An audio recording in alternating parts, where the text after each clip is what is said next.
আসসালামু আলাইকুম রহমতুল্লাহ। আমি অ্যাডভোকেট মাসুদ রহমান বোনাফাইড ল একাডেমির পক্ষ থেকে আপনাদের জানাই স্বাগতম। প্রিয় এলএলবি ফাইনাল পরীক্ষার্থীগণ, আজ আমি আলোচনা করব ভূমি আইন নিয়ে। ভূমি আইন থেকে আমি কতিপয় প্রশ্ন আলোচনা করব যেগুলো আপনাদের পরীক্ষার জন্য খুবই গুরুত্বপূর্ণ, অর্থাৎ আপনাদের পরীক্ষায় আসতে পারে এই ধরনের কিছু প্রশ্ন আমি সিলেক্ট করেছি, সেগুলো আজ আমি আলোচনা করব। আমাদের প্রথম প্রশ্ন, কেন 1793 সালে চিরস্থায়ী বন্দোবস্ত রেগুলেশন গৃহীত হয়েছিল? 1793 সালে লর্ড কর্নওয়ালিস এই চিরস্থায়ী বন্দোবস্ত প্রণয়ন করেন। এই চিরস্থায়ী বন্দোবস্ত কেন প্রণয়ন করা হয়েছিল সেটা জানতে হলে আমাদেরকে এর প্রেক্ষাপটটাও জানতে হবে। 1757 সালের 23 জুন পলাশির যুদ্ধে যখন নবাব সিরাজউদ্দৌলা পরাজিত হন, তারপর এই বাংলা, বিহার ও উড়িষ্যার রাজস্ব আদায়ের ক্ষমতা চলে যায় ইস্ট ইন্ডিয়া কোম্পানির হাতে। ইস্ট ইন্ডিয়া কোম্পানির কর্মচারীদের অব্যবস্থাপনার ফলে রাজস্ব আদায়ে নানাবিধ অনিয়ম হয় এবং দুর্নীতি হয়, সাথে কারচুপিও হয়, যার ফলে 1770 সালে অর্থাৎ বাংলা 1176 সনে ভয়াবহ দুর্ভিক্ষ হয়। আর সেই দুর্ভিক্ষে বাংলার 1/3 লোক মারা যায়, যা 76-এর মন্বন্তর নামে পরিচিত। তারই প্রেক্ষাপটে 1772 সালে ওয়ারেন হেস্টিংস তিনি দায়িত্ব পালন করেন এবং তার দায়িত্বেই সর্বপ্রথম পাঠশালা বন্দোবস্তের ব্যবস্থা শুরু হয়। অর্থাৎ এই রাজস্বদের বিষয়টি নিলামে তোলা হয়, তারপর সর্বোচ্চ যিনি ডাক গ্রহণ করেন বা যিনি সর্বোচ্চ দর ঘোষণা করেন তিনি হচ্ছেন এই পাঠশালা বন্দোবস্তের ক্ষমতা পান। এভাবেই ভূমির রাজস্ব আদায়ের বন্দোবস্ত করা হয়।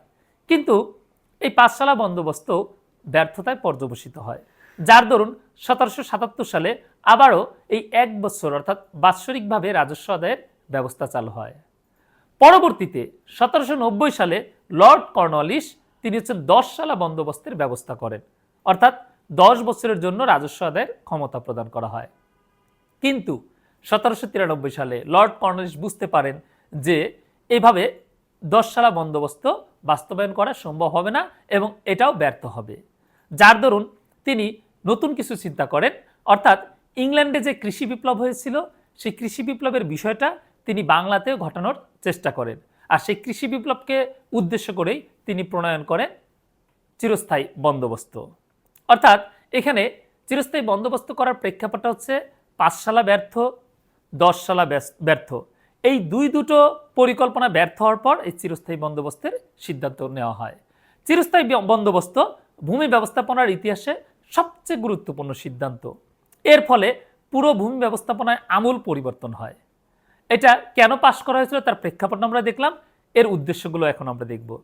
মূলত চিরস্থায়ী বন্দোবস্তের মাধ্যমে খাজনা আদায়ের নিশ্চয়তাটাকে সবচেয়ে গুরুত্ব দেওয়া হয়, যে যা কিছু হয়ে যাক না কেন সরকারি কোষাগারে খাজনা আদায় হয়ে যাবে। আর এভাবে মূলত হচ্ছে ইস্ট ইন্ডিয়া কোম্পানি লাভবান হবে। পরবর্তীতে দেখা যায় যে এখানে আরেকটি বিষয় গুরুত্বপূর্ণ হয়ে ওঠে, সেটা হচ্ছে মধ্যস্বত্বভোগী সৃষ্টি করা। অর্থাৎ এই চিরস্থায়ী বন্দোবস্তের ফলে জমিদাররা মালিকানা লাভ করে এবং প্রজাদের উপর তারা নানাবিধ নির্যাতন অত্যাচার চালায় আর প্রজাদেরকে তারা নিয়ন্ত্রণ করে। আর এভাবেই মধ্যস্বত্বভোগী সৃষ্টির মাধ্যমে প্রজাদেরকে নিয়ন্ত্রণ করা হয় ঔপনিবেশিক শাসনকে সুসংহত করার জন্য। চিরস্থায়ী বন্দোবস্ত এর ভালো এবং মন্দ দুইটা দিকই আছে, সে বিষয়টা মাথায় রেখে আমরা বলতে পারি যে চিরস্থায়ী বন্দোবস্ত ব্যবস্থাপনা এটা বাংলার ভূমি ব্যবস্থাপনার ইতিহাসে সবচেয়ে গুরুত্বপূর্ণ সিদ্ধান্ত। এরপর আমরা আলোচনা করব আমাদের দ্বিতীয় প্রশ্ন, 1950 সালের রাষ্ট্রীয় অধিগ্রহণ ও প্রজাস্বত্ব আইনের লক্ষ্য ও উদ্দেশ্যসমূহ বর্ণনা করো। State acquisition and tenancy act, সংক্ষিপ্তভাবে এসএটি অ্যাক্ট বা অনেকেই স্যাট অ্যাক্ট বলে থাকেন। এই আইনটা প্রণয়নের উদ্দেশ্য কি ছিল সেটা জানতে হলে আগে আমাদের বুঝতে হবে যে আইনটা কেন প্রণয়ন করা হলো।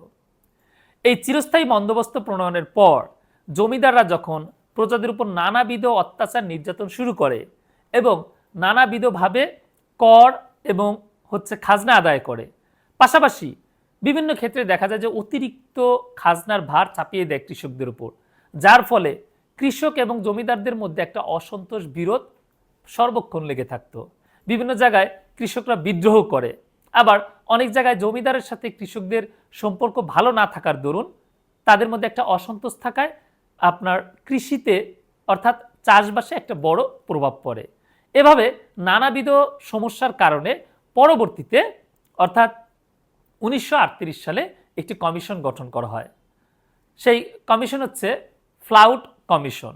স্যার ফ্রান্সিস ফ্লাউডের নেতৃত্বে এই কমিশনটি গঠিত হয়।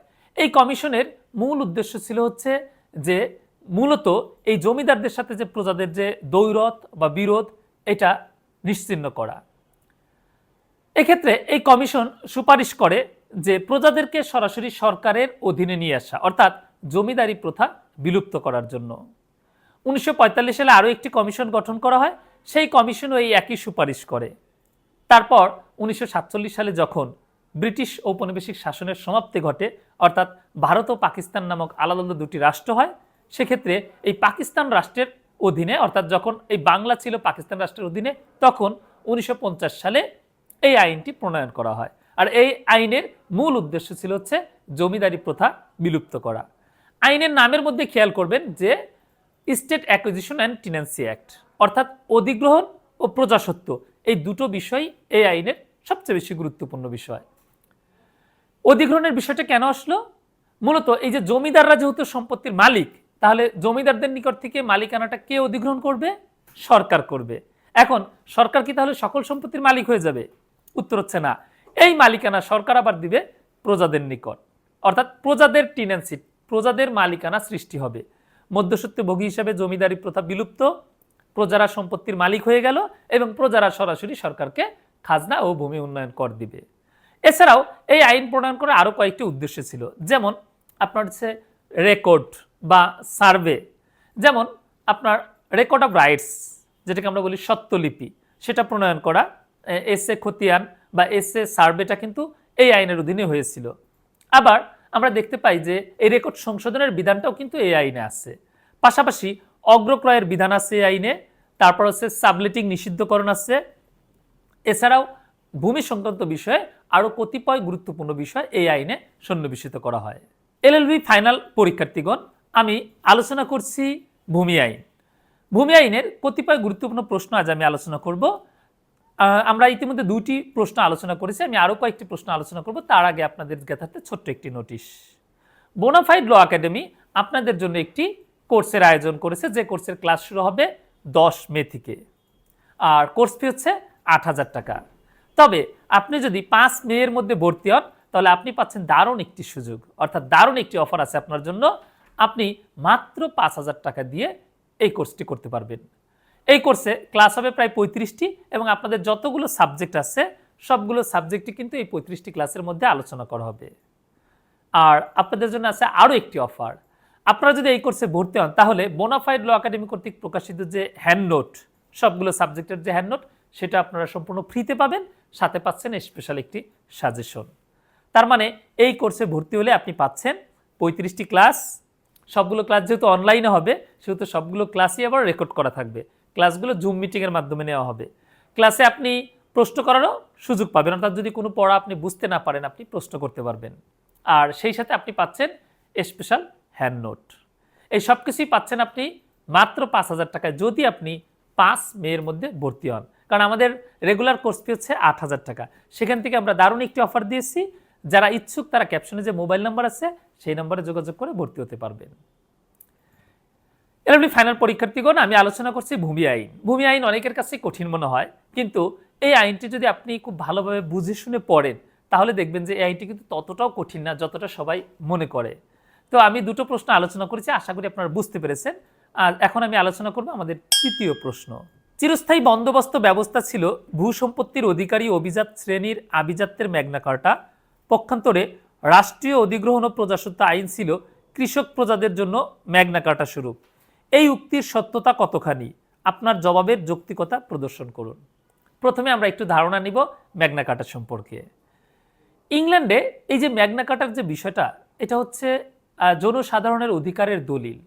অর্থাৎ যখন রাজার সাথে জনসাধারণের যে দ্বন্দ্ব বা দ্বৈরথ ছিল, তারপর জনগণ যখন আন্দোলন সংগ্রাম করে রাজার কাছ থেকে এই অধিকারটি, বিভিন্ন ধরনের অধিকার আদায় করে নেয়, সেটা লিখিত ছিল এই ম্যাগনা কার্টায়। সুতরাং ম্যাগনা কার্টাকে বলা হচ্ছে জনসাধারণের অধিকারের দলিল হিসাবে।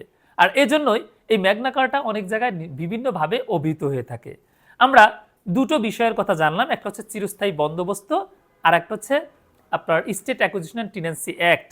অর্থাৎ রাষ্ট্রীয় অধিগ্রহণ ও প্রজাস্বত্ব আইন, এই দুটো বিষয়ে কিন্তু ম্যাগনা কার্টা শব্দটা যুক্ত আছে, তবে আলাদা আলাদাভাবে। কেন? চিরস্থায়ী বন্দোবস্ত ছিল জমিদারদের জন্য ম্যাগনা কার্টা, আর state acquisition and tenancy act হচ্ছে প্রজাদের জন্য ম্যাগনা কার্টা। কেন বলা হচ্ছে সেই বিষয়টা আমরা দেখি।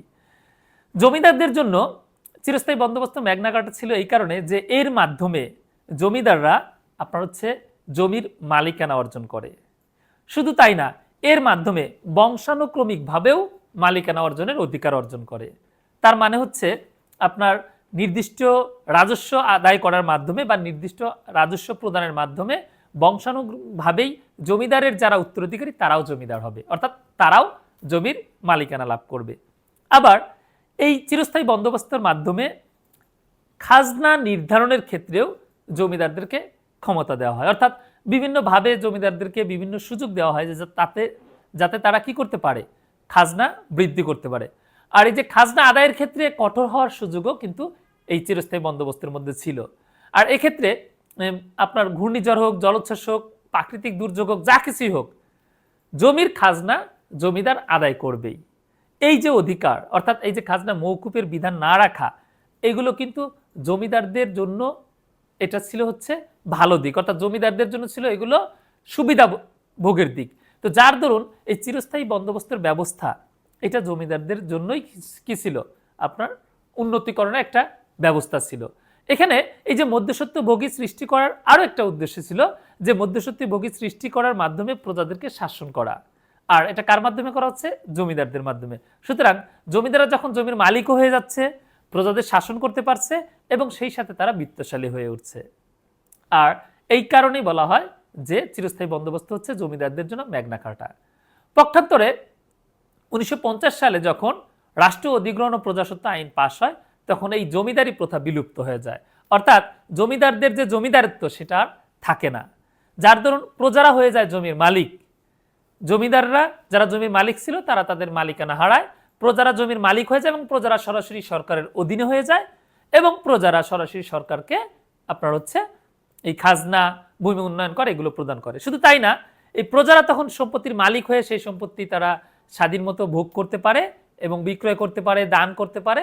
সর্বোপরি জমিদারি প্রথা বিলুপ্ত হয়ে এই প্রজাদের অধিকার যেটা সেটা প্রতিষ্ঠিত হওয়ার জন্যই বলা হয় যে state acquisition and tenancy act, অর্থাৎ রাষ্ট্রীয় অধিগ্রহণ ও প্রজাস্বত্ব আইন হচ্ছে প্রজাদের জন্য, জনসাধারণের জন্য হচ্ছে ম্যাগনা কার্টা। এরপর আমরা আলোচনা করব আমাদের চতুর্থ প্রশ্ন, ভূমি জরিপ কি, ভূমি জরিপের গুরুত্ব কি, বিভিন্ন প্রকার ভূমি জরিপের ত্রুটি বিচ্যুতি আলোচনা সহ ভূমি জরিপের প্রকারভেদ বর্ণনা করো। ল্যান্ড সার্ভে এর বাংলা হচ্ছে ভূমি জরিপ। মূলত আপনার ভূমির পরিমাণ নির্ধারণ, ভূমির আয়তন নির্ধারণ, নকশা প্রণয়ন, ভূমি সুনির্দিষ্টকরণ, এইসব উদ্দেশ্যে সার্ভে করা হয় এবং সাথে রেকর্ড অফ রাইটস, স্বত্বলিপি তৈরি করার উদ্দেশ্যে কিন্তু আপনার এই ভূমি জরিপটি করা হয়। ভূমি জরিপের গুরুত্ব কি? ভূমি জরিপের ফলে জমিটা নির্ধারণ করা যায়, সুনির্দিষ্ট করা যায়, পাশাপাশি এখানে স্বত্বলিপি তৈরি হওয়ার ফলে কে কোন জমির দখলে আসছে সেটার একটা আপনার ডকুমেন্ট বা প্রামাণ্য দলিল সৃষ্টি হয়। তো সুতরাং এই ভূমি জরিপের মাধ্যমে মূলত রেকর্ড অফ রাইটস বা স্বত্বলিপি তৈরি, এটা হচ্ছে সবচেয়ে গুরুত্বপূর্ণ বিষয়। তারপর সেই ভূমির আয়তন, সেই ভূমির ধরন, তারপর ভূমি থেকে খাজনা আদায়, তারপর শিকস্তীয় পয়স্তির বিষয়গুলো নির্ধারণ করা, এরপরে হচ্ছে খাস জমি নির্ধারণ করা, তারপর হচ্ছে জমির পরিমাণ, কি পরিমাণ জমি আছে চাষাবাদযোগ্য, কোন জমির ধরন কেমন, সর্বোপরি সার্বিক তথ্য কিন্তু এই ভূমি জরিপের মাধ্যমে আমরা পেয়ে থাকি। ভূমি জরিপের বিষয়ে আমরা দেখব যে দুই ধরনের ভূমি জরিপ দেখা যায় সাধারণত, একটা হচ্ছে সার্বিক জরিপ আর একটা হচ্ছে দিয়ারা জরিপ। এই সার্বিক জরিপ আবার বিভিন্ন রকম হয়ে থাকে, তো আমরা সবগুলো আলোচনা করব না, যেগুলো গুরুত্বপূর্ণ, যেগুলো আমাদের দেশে সবচেয়ে বেশি প্রচলিত সেগুলো আমরা আলোচনা করব। আর সেই সব জরিপের মধ্যে সবচেয়ে গুরুত্বপূর্ণ হচ্ছে সিএস, অর্থাৎ ক্যাডাস্ট্রাল সার্ভে। এই ক্যাডাস্ট্রাল সার্ভে এটা মূলত ব্রিটিশদের সময় হয়েছিল এবং একদম সরেজমিনে গিয়ে যথাসম্ভব নিখুঁতভাবে এই সার্ভেটা করা হয়েছিল। তার মানে একদম সরেজমিনে গিয়ে, জমিতে গিয়ে কার কি অবস্থান, কে মালিক, কে বর্তমানে দখলে আছে, একদম সঠিক তথ্য যাচাই বাছাই করে মূলত হচ্ছে এই ক্যাডাস্ট্রাল সার্ভে বা সিএস জরিপটা করা হয়। এই সিএস জরিপটা আপনার হচ্ছে কক্সবাজার জেলার আপনার হচ্ছে রামু থানাতে সর্বপ্রথম হয় এবং 1889 সালে এই সিএস জরিপটা শুরু হয়। পরবর্তীতে এটা দিনাজপুরে গিয়ে শেষ হয় 1940 সালের পর। এই সিএস জরিপের এটা আমরা বলতে পারি যে এটা তুলনামূলকভাবে নিখুঁত, অর্থাৎ অন্যান্য যে কোনো জরিপের চেয়ে এটা নিখুঁত এবং এই কারণেই এই জরিপের মূল্যায়নটাও সবচেয়ে বেশি। যে কোনো জায়গায় যখন আপনার সিএস খতিয়ান, আরএস খতিয়ান, এসএ খতিয়ান এগুলো সাবমিট করা হয় সেক্ষেত্রে সিএস খতিয়ানটাকে অনেক গুরুত্ব দেওয়া হয়, পাশাপাশি আরএস খতিয়ানকেও গুরুত্ব দেওয়া হয়। তাহলে এই যে সিএস জরিপ এর আমরা বলতে পারি ত্রুটি বিচ্যুতি খুব বেশি নেই, কারণ এটা যেহেতু সরজমিনে গিয়ে করা হয়েছে। এরপর আমরা দেখতে পাই এসএ জরিপ। স্টেট অ্যাকুইজিশন অ্যান্ড টেনেন্সি অ্যাক্টে যখন জমিদারি প্রথা বিলুপ্ত হয়ে গেল, তখন প্রজারা যখন জমির মালিক হয়ে গেল, তাহলে প্রজাদের এই মালিকানা তো নির্ধারণ করতে হবে, আর এই জন্য নতুন করে তো জরিপ করতে হবে। এই কারণে স্টেট অ্যাকুইজিশন অ্যান্ড টেনেন্সি অ্যাক্টের অধীনে জরিপ করা হয়। কিন্তু এই জরিপের প্রচুর ত্রুটি বিচ্যুতি পাওয়া যায়, কারণ এই জরিপটা যেহেতু তড়িঘড়ি করে এবং এটা অফিসে বসে জরিপ করা হয়, অর্থাৎ সরজমিনে না গিয়ে অফিসে বসে যখন জরিপটা করা হয় সেখানে অনেক ধরনের ভুল ভ্রান্তি থাকে, যেই কারণে সবচেয়ে ত্রুটিপূর্ণ জরিপ হচ্ছে এসএ জরিপ এবং এই কারণেই সবচেয়ে কম মূল্যায়ন হচ্ছে এসএ জরিপের। অর্থাৎ আপনি যখন কোথাও এসএ খতিয়ান পেশ করবেন দেখবেন যে সেই খতিয়ানের খুব বেশি মূল্যায়ন করা হয় না। এসএ জরিপে প্রচুর ভুল ত্রুটি থাকার দরুন পরবর্তীতে রিভিশনাল সার্ভে অর্থাৎ আরএস জরিপ শুরু হয়। এই রিভিশনাল সার্ভেটা শুরু হয় 1965 সালে ঢাকাতে এবং এটা শেষ হয় পরবর্তীতে রাজশাহীতে। তবে কিছু কিছু জেলায় আছে এই রিভিশনাল সার্ভেটা হয়নি, সেটা ভিন্ন বিষয়। আগে আমরা দেখার চেষ্টা করি রিভিশনাল সার্ভেটা কি। এই যে এসএ জরিপে প্রচুর ভুল থাকার জন্য এটা সংশোধন করা প্রয়োজন হয়, যার দরুন এই সিএস সার্ভেটাকে অনুসরণ করে রিভিশনাল সার্ভেটাও সরেজমিনে গিয়ে অর্থাৎ জমিতে গিয়ে সুনির্দিষ্ট তথ্যের ভিত্তিতে আপনার এই রিভিশনাল সার্ভেটা করা হয়। আর যার দরুন বাংলাদেশের বেশিরভাগ জেলাতেই কিন্তু রিভিশনাল সার্ভে বা আরএস জরিপ যেটা বা আরএস খতিয়ান এটার কিন্তু একটা যথেষ্ট মূল্যায়িত হয়, কারণ এটাও যেহেতু সিএস এর মতো সরজমিনে গিয়ে করা হয়েছে এবং তুলনামূলকভাবে কম ভুল, অর্থাৎ এসএতে যে ভুলগুলো হয়েছিল সেই ভুলগুলো সংশোধন করা হয়েছে। তারপরেও বিভিন্ন ধরনের তথ্যগত ভুল থাকার দরুন রিভিশনাল সার্ভেতেও দেখা যায় যে কিছু ত্রুটি বিচ্যুতি আছে। বিশেষ করে অনেকেই প্রতারণার আশ্রয় নিয়ে অনেকের নাম বাদ দিয়েছে, বিশেষ করে পরিবারের মধ্যে যখন হচ্ছে সম্পত্তির মালিকানাগুলো ছিল তখন এই বিষয়গুলো বেশি হয়েছে। তারপরেও রিভিশনাল সার্ভে বা আরএস খতিয়ানকে কিন্তু যথেষ্ট গুরুত্ব দেওয়া হয়। পরবর্তীতে বিএস খতিয়ান অর্থাৎ বাংলাদেশ সার্ভে এটাও কিন্তু অনেক জেলাতেই শুরু হয়েছে। আবার কিছু কিছু জেলাতে কিন্তু যেহেতু রিভিশনাল সার্ভে হয়নি সেখানেও কিন্তু এই বিএস জরিপ হয়েছে, অর্থাৎ সেখানে আরএস এর পরিবর্তে সরাসরি বিএস হয়েছে। এই বিএসকে আবার অনেকেই বিআরএস নামে অভিহিত করে থাকে, অর্থাৎ বাংলাদেশ রিভিশনাল সার্ভে নামে অভিহিত করে থাকে। তো এই বিএস খতিয়ান এটা হচ্ছে কিন্তু লেটেস্ট, অর্থাৎ বলা যায় যে এটা এখনো চলমান এবং অনেক জেলাতে এখনো শুরুই হয়নি। আবার কিছু কিছু জেলাতে কিন্তু বিএস খতিয়ান হয়েছে, যেমনটা ঢাকায় বিএস খতিয়ান হয়েছে। ঢাকার পার্শ্ববর্তী জেলা মানিকগঞ্জ সেখানে কিন্তু বিএস খতিয়ান হয়নি। এরকম যে এই খতিয়ানটারও গুরুত্ব আছে, কারণ এটা যেহেতু লেটেস্ট এবং আধুনিক উপায়ে এই খতিয়ানটা প্রস্তুত করা হয়েছে এবং এটা এই কারণে সহজ এবং সাবলীল। এই জমির কার কার মালিকানা আছে, কত অংশ, এই বিষয়গুলো সহজে উপস্থাপন করা হয়েছে। এছাড়াও আঞ্চলিক কিছু জরিপ আছে, যেমন সিলেট জরিপ, পার্বত্য চট্টগ্রাম জরিপ। এই জরিপগুলো কিন্তু নির্দিষ্ট অঞ্চলের জন্য। আর এর বাইরে আমি যে জরিপটি বলেছি সেটা হচ্ছে দিয়ারা জরিপ। দিয়ারা জরিপটা হচ্ছে মূলত যখন আপনার শিকস্তি হয় অর্থাৎ নদী ভাঙ্গন হয়, এই নদী ভাঙ্গনের ফলে পরবর্তীতে যে জরিপটা করা হয় সেটা হচ্ছে আপনার দিয়ারা জরিপ। তো আমরা আলোচনা করলাম ভূমি জরিপ বিষয়ে। আমাদের পরবর্তী প্রশ্ন আমরা আলোচনা করব, তার আগে ছোট্ট করে আরেকটি বিষয় আপনাদের স্মরণ করিয়ে দেই। বোনাফাইড ল একাডেমি আপনাদের জন্য একটি কোর্স চালু করেছে, যে কোর্সে আপনাদের এই সবগুলো সাবজেক্টই পড়ানো হবে এবং কোর্সটি হবে অনলাইনে। অর্থাৎ আপনাদের এই প্রত্যেকটা সাবজেক্টের যে বিষয়বস্তু আছে সেগুলো খুব সহজ সাবলীলভাবে আপনাদেরকে বোঝানো হবে। ক্লাস শুরু হবে হচ্ছে 10 মে, কোর্স ফি হচ্ছে 8,000 টাকা। তবে আপনাদের জন্য দারুণ একটি অফার আছে, আপনারা যদি 5 মের মধ্যে ভর্তি হন তাহলে আপনারা এই কোর্সটি করতে পারবেন মাত্র 5,000 টাকায়। সেই সাথে আপনারা পাবেন বোনাফাইড ল একাডেমি কর্তৃক প্রকাশিত হ্যান্ড নোট।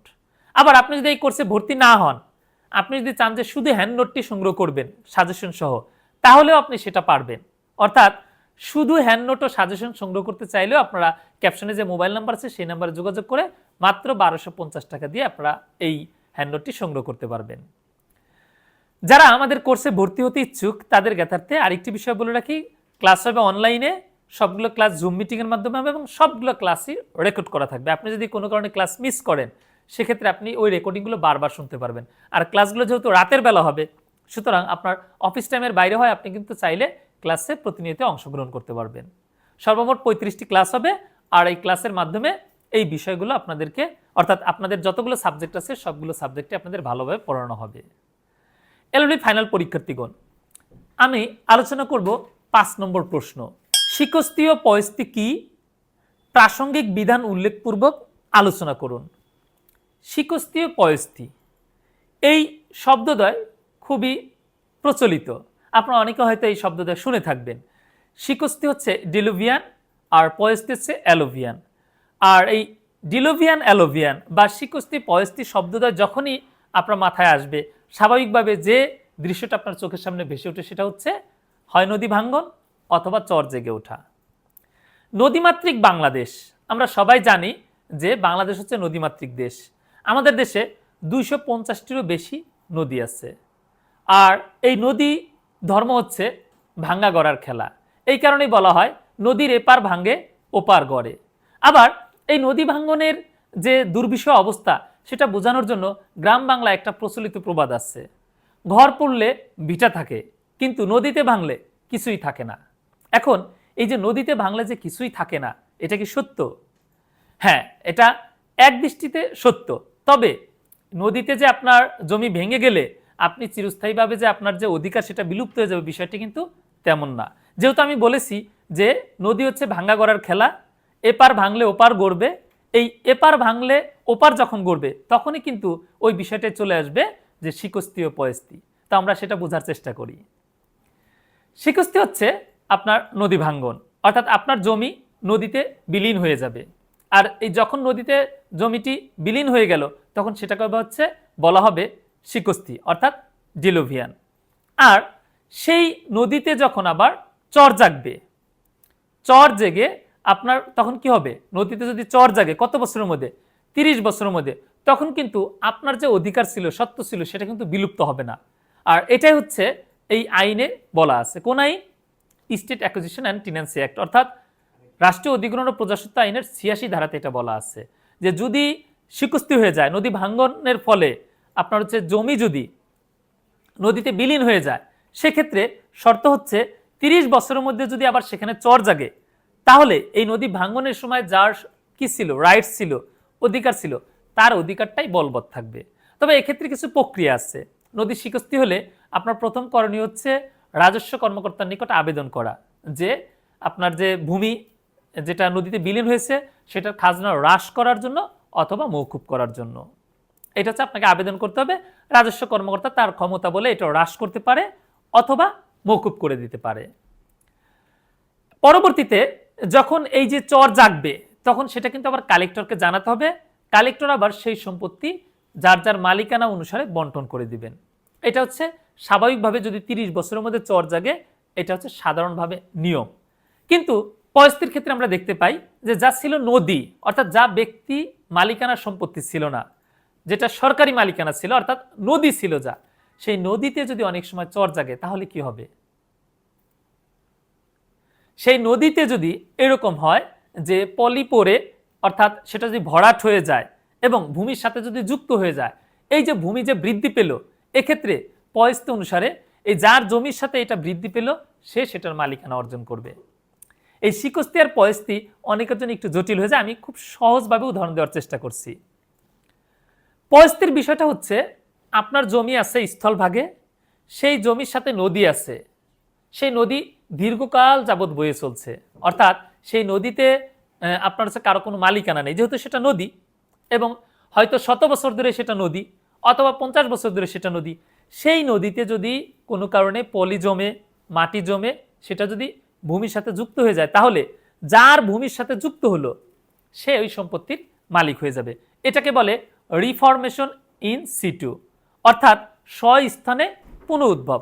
এই যে রিফরমেশন ইন সিটুর জন্য আপনার এই সংযুক্ত জমির মালিক সেটা দাবি করতে পারবে। আর পয়স্তি হচ্ছে আপনার হচ্ছে নদীতে বিলীন হয়ে যাওয়া, আর বিলীন হওয়ার পর আবার 30 বছরের মধ্যে যদি চর জাগে তাহলে যে ব্যক্তির মালিকানা ছিল সেই ব্যক্তির মালিকানা বজায় থাকা।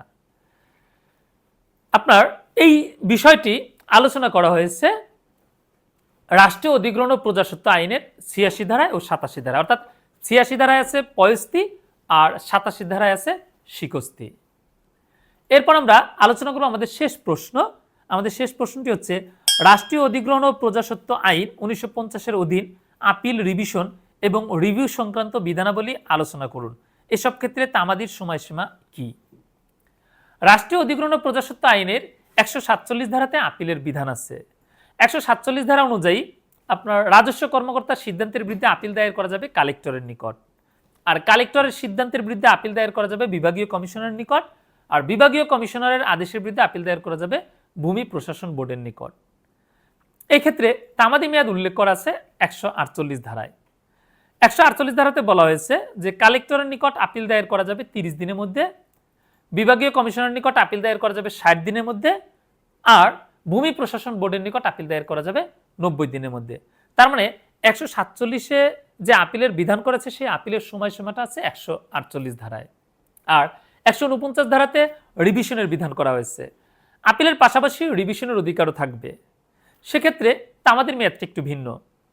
কালেক্টরের নিকট রিভিশনের আবেদন করা যাবে এবং এই রিভিশনের আবেদন তামাদি মেয়াদ হবে 1 মাস। আর বিভাগীয় কমিশনারের নিকট রিভিশনের আবেদন করা যাবে, সেক্ষেত্রে তামাদি মেয়াদ হবে 3 মাস। আর ভূমি প্রশাসন বোর্ডের নিকট রিভিশনের আবেদন করা যাবে, মেয়াদ হবে হচ্ছে 6 মাস। অর্থাৎ 1 মাস, 3 মাস ও 6 মাস। আপিলের চেয়ে মেয়াদটা একটু ভিন্ন, এটা ভালো করে খেয়াল করবেন।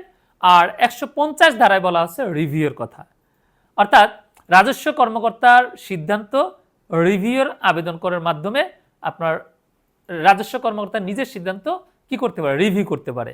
আর এই আবেদনটি করতে হবে হচ্ছে 30 দিনের মধ্যে। তার মানে রাজস্ব কর্মকর্তার কোনো সিদ্ধান্তে আপনি এগ্রিভড হলে, সংক্ষুব্ধ হলে রাজস্ব কর্মকর্তার কাছে রিভিউর আবেদন করতে পারবেন। সময়সীমা হচ্ছে 30 দিন। এলএলবি ফাইনাল পরীক্ষার্থীগণ, আমি আলোচনা করলাম ভূমি আইন। ভূমি আইন থেকে আমি কতিপয় প্রশ্ন আলোচনা করলাম যেগুলো আপনাদের পরীক্ষার জন্য খুবই গুরুত্বপূর্ণ। ভূমি আইনে আরও কিছু বিষয় আছে যেগুলো আপনাদের জন্য গুরুত্বপূর্ণ, ইনশাল্লাহ আমরাও পরবর্তী কোনো ক্লাসে সেগুলো আলোচনা করব। তবে বোনাফাইড ল একাডেমি আপনাদের জন্য কিন্তু আরও দারুণ একটি সুযোগ সৃষ্টি করেছে। আপনারা যারা চাচ্ছেন ভালো একটা প্রস্তুতি নিয়ে পরীক্ষা দিতে, বা যারা পড়তে বসে দেখছেন যে এটা পড়াগুলো বুঝতে পারছেন না, বিশেষ করে আইনের অনেকগুলো বিষয় আছে, বিধান আছে যেগুলো আপনাদের কাছে একটু দুর্বোধ্য মনে হচ্ছে, এই এলএলবি ফাইনাল পরীক্ষার্থীদের এমন কিছু সাবজেক্ট আছে যে সাবজেক্টের আইনগুলো একটু দুরূহ, বোঝাটা একটু কঠিন। তো তাদের জন্য বোনাফাইড ল একাডেমি এই কোর্সের আয়োজন করেছে।